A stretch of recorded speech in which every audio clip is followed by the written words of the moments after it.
मैं क्या कर रहा हूँ, मेरा जीवन कैसे चल रहा है। जो संघर्ष है, जो उलझन है, जो तनाव है, जो खींचातान है, वो शायद इस प्लान के खिलाफ हमारा मन काम कर रहा है। इसलिए हम हलचल में क्या हम करें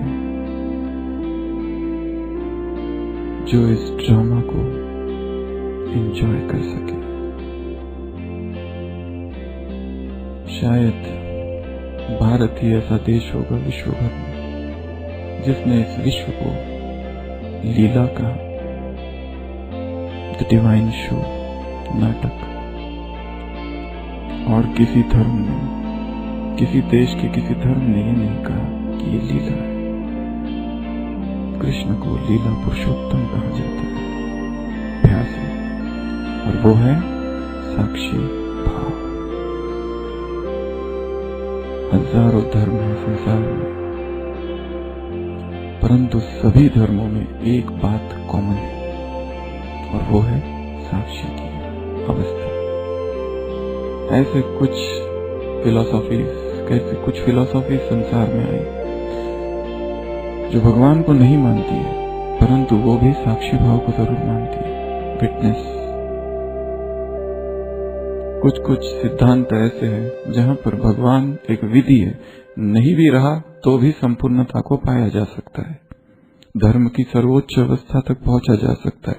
भगवान एक यंत्र मात्र, एक उपकरण है।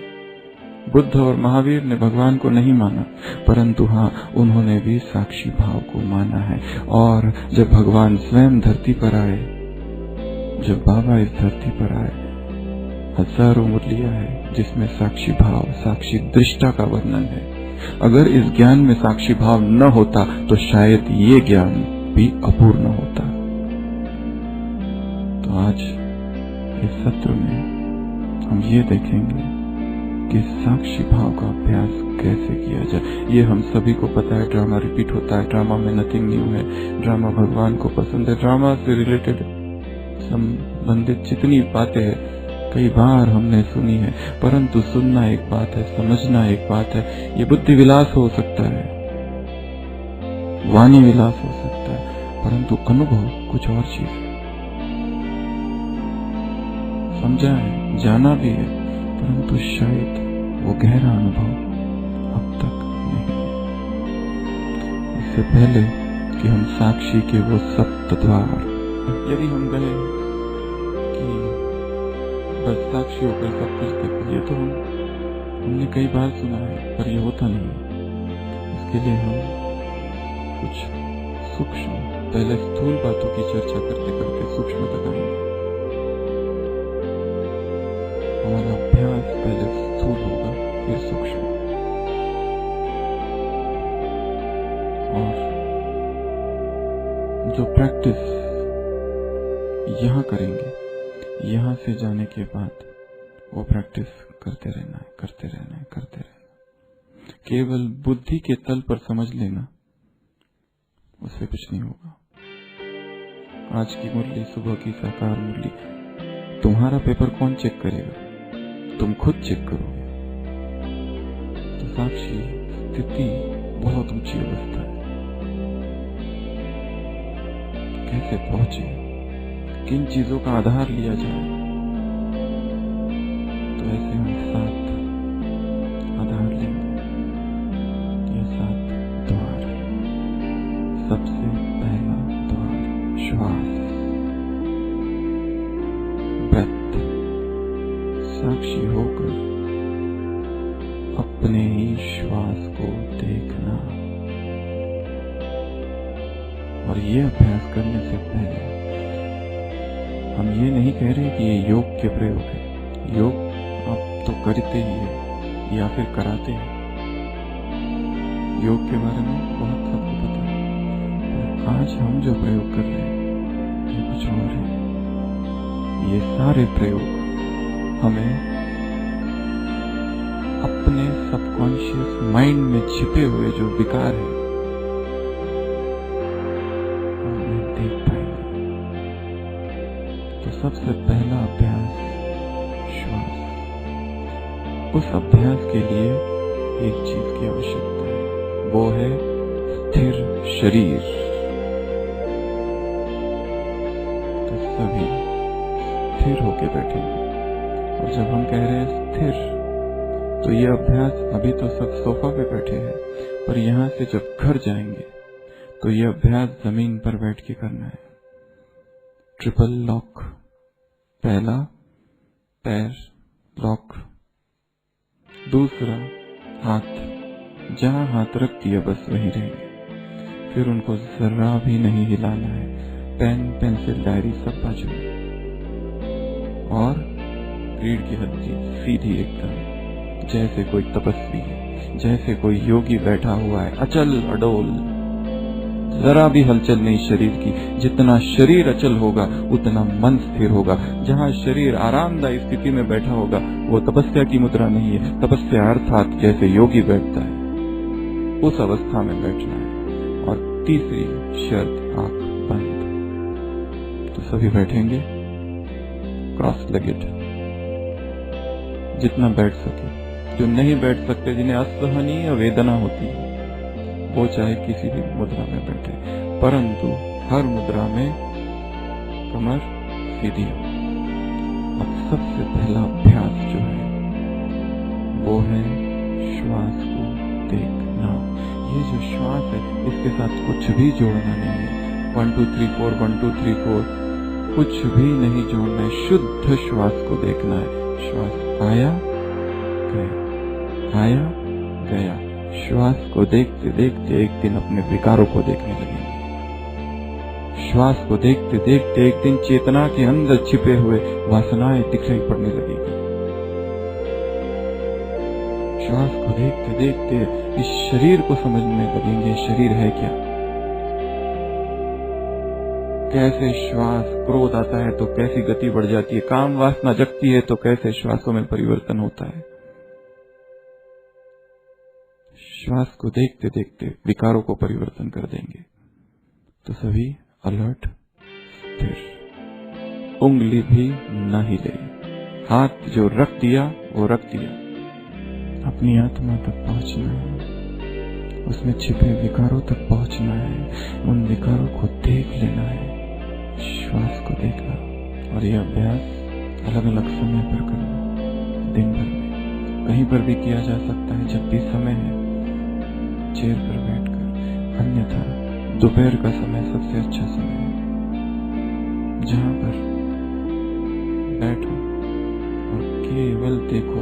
पता चलेगा मन कितना अस्थिर है। 2-3 श्वास को देखने के बाद ही भागता है अतीत में, कभी भविष्य में।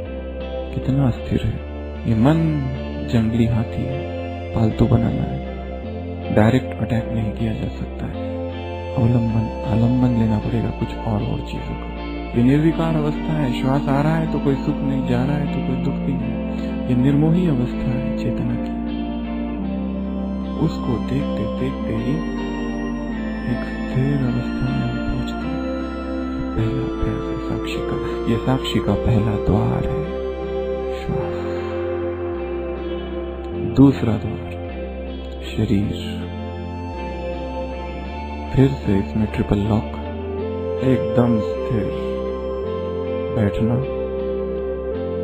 जितना हो सके पीछे कोई सपोर्ट ना हो और जबान भी नहीं, इतनी स्थिरता। आंखें बंद होगी और इसमें क्या करना है, ऊपर से लेकर तो पांव तक अपने शरीर का अवलोकन करना है। देखना है कौन सी संवेदनाएं उत्पन्न हो रही है, कहाँ भारीपन है, कहाँ हल्कापन है, कहाँ स्थूल संवेदना है, कहाँ सूक्ष्म संवेदना है, कहाँ पर पुलकन, कहाँ धूजन, कहाँ जलन, कहाँ पर खुजली। परंतु करना कुछ नहीं है, केवल शरीर को ऊपर से नीचे तक देखना है और एक ही क्रम से देखना है हमेशा। एक भी इतना सा इंच मात्र भी शरीर का अंग न बचे ऊपर से। शुरू हम करेंगे सिर के सिरे से। चेहरे पर एक आंख, एक एक जगह पर अपने मन को ले जाएंगे। फिर गर्दन, फिर दायां हाथ, फिर छाती, फिर पेट, फिर बायां हाथ, फिर पीठ और फिर दायां पैर, बायां पैर। ऊपर से नीचे तक अपने मन को शरीर पर घुमाना है। ये सबसे महत्वपूर्ण अभ्यास है, क्योंकि शरीर में दो प्रकार की संवेदनाएं हैं, एक सुखद एक दुखद। जहाँ सुखद संवेदना है वहां पर राग उत्पन्न होता है, और जहाँ दुखद संवेदना है वहां पर द्वेष उत्पन्न होता है। बहुत दर्द हो रहा है पैर में, केवल देखना है। बहुत सुन्न हो गया है, देखना है। खुजली हो रही है, ऐसा लगता है अभी खुजली करूं, कुछ नहीं करना है, देखना है। शरीर को सिर के सिरे से पांव तक साक्षी होकर देखना है, निस्संग होकर देखना है, अनासक्त होकर देखना है। जिसने शरीर को देखा वो अनित्य, ये शरीर जो है अनित्य है। अनित्य के चिंतन से चेतना नित्य की ओर जाएगी अपने आप। शरीर का जो भान है, शरीर में जो विकार है, जो उत्तेजनाएं है, द अर्जेस, उस पर धीरे धीरे काबू आएगा। कुमार भाई बहने कितना अभ्यास करते, कितना पुरुषार्थ करते, कैसे ब्रह्मचर्य करे, परंतु क्यों टूट जाता है कहीं कहीं? क्योंकि काम वासना साइकोसोमैटिक है। हम मन से शरीर को वश में करने का प्रयास कर रहे हैं, सारा जीवन निकल जाता है पर हो नहीं पाता। यात्रा हम अभी थोड़ी दूसरी कर रहे हैं, देह से आत्मा की ओर जा रहे हैं। कुछ और हो जाएगा, एक भी अंग ना छूटे। अधिष्ठान कहते हैं इसे, एक मुद्रा में बैठ जाना, इतना स्थिर जैसे कोई पर्वत हिम शिखर बैठा। योगी जब ऐसे बैठते थे तो कोई पहलवान भी आ जाए और उनको उठाने की कोशिश करे, नहीं उठा पाते थे, और जब उठते थे योगी खुद फूल की तरह उठ जाते थे।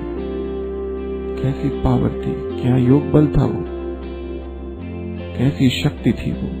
कॉन्सेंट्रेशन आज की मुरली में वरदान, connection, relation, concentration, silence power. जैसे कर्म की शक्ति है, जैसे वाणी की शक्ति है, वैसे साइलेंस की शक्ति है। दूसरी आत्माओं को अनुभव करा सकोगे, दूसरी आत्माओं को समीप का अनुभव करा सकोगे, उनका आह्वान कर सकोगे।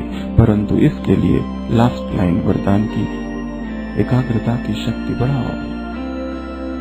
ये एकाग्रता है, ये स्वराज्य अधिकारी अवस्था है। हम मन को कह रहे हैं, मन जा पैर की ओर, वो जा रहा है। मन को शरीर से ऊपर से नीचे तक घुमाना है। सभी स्थिर होकर बैठेंगे, अधिष्ठान एक मुद्रा में, हाथ जो रख दिया वो रख दिया, उंगली भी ना हिले। जिसने देह को देख लिया वो देह से मुक्त होगा। जिसने देह की संवेदनाओं को साक्षी होकर देखने का अभ्यास कर लिया वो विकारों से धीरे धीरे मुक्त होते जाएगा। ये देह अनित्य है, अनित्य के चिंतन करते करते नित्य की ओर यात्रा होगी। देह की कुछ अंग मूर्छित पड़े हैं, हम उनको देखेंगे क्योंकि वो उत्तेजित किसी विकार की अवस्था में ही होते हैं। उन्हें अनुत्तेजित अवस्थाओं में यदि देख लिया जाए तो विकारों से मुक्ति हो सकती है। साक्षी का दूसरा द्वार, देह को देखना। इस अभ्यास को दिन में जब भी समय मिले एकांत में बैठ के अलार्म लगा दो, आधा घंटा। जब तक आधा घंटा नहीं होगा आंख खोलेंगे ही नहीं, मन स्थिर होते जाए। तीसरा अभ्यास, साक्षी का तीसरा द्वार, मन या चित्त या बुद्धि को देखना। जिसने देह की संवेदनाओं को साक्षी होकर देखने का अभ्यास कर लिया, अब धीरे धीरे मन को साक्षी होकर देखना है। जैसे किसी सड़क पर हम खड़े हैं, लोग आ रहे हैं जा रहे हैं, गाड़ियां आ रही है गाड़ियां जा रही है, वो विचार है, हम कुछ नहीं कर रहे। बहुत अच्छा विचार आया, तुरंत कुछ नहीं करना, देखते रहना। खराब विचार आया, विकार का विचार आया, एकदम घृणा उत्पन्न होती है और हम फिर नीचे गिर जाते हैं। मैं भट्टी में आया हूँ, फिर भी मन में ऐसा विचार आता है, ये विचार, इतना खराब विचार मेरे मन में, इतना खराब स्वप्न, यहाँ आने के बाद भी, इस वायुमंडल में भी एकदम बात दुखी हो जाती है। ना दुखी होना है बुरे के आने से, ना प्रसन्न होना है अच्छे के आने से। आज स्वप्न में बाबा दिख गया, 10 लोगों को बताते फिर रहे। क्यों? कहीं राग कहीं द्वेष, कहीं राग कहीं द्वेष, इसी में चेतना फंसी है। न राग, किसी ने बहुत अच्छी बातें की, किसी ने हमारी स्तुति की, उससे दोस्ती हो जाती है, वो अच्छा लगता है, राग उत्पन्न हो गया। किसी ने हमारी ग्लानि की, किसी ने हमारी निंदा की, कोई पीठ पीछे हमारी ग्लानि कर रहा है, कोई हमारे खिलाफ झूठी बातें बता रहा है, आरोप लगा रहा है, एकदम उस आत्मा के प्रति घृणा भाव उत्पन्न होता है। न घृणा न राग, न आकर्षण न विकर्षण, लाइक्स डिसलाइक्स, बस जिसने इन दोनों को जीता, देखना है बस, करना कुछ नहीं है। कोई भी विचार आ रहा है, जैसे नदी के तट पर बैठे नदी का पानी बह रहा है, हम देख रहे हैं। ये अभ्यास भी जब भी समय मिले दिन भर में बैठ जाओ और देखो 10 मिनट मेरे मन में क्या विचार आ रहे हैं, कौन से संकल्प चल रहे हैं। करना कुछ भी नहीं है, केवल देखना है बस। फिर से स्थिर अधिष्ठान, अगले 3 मिनट तक ये भी नहीं कि मैं आत्मा हूं, आत्मा कहीं भागी नहीं जा रही, वो वही है।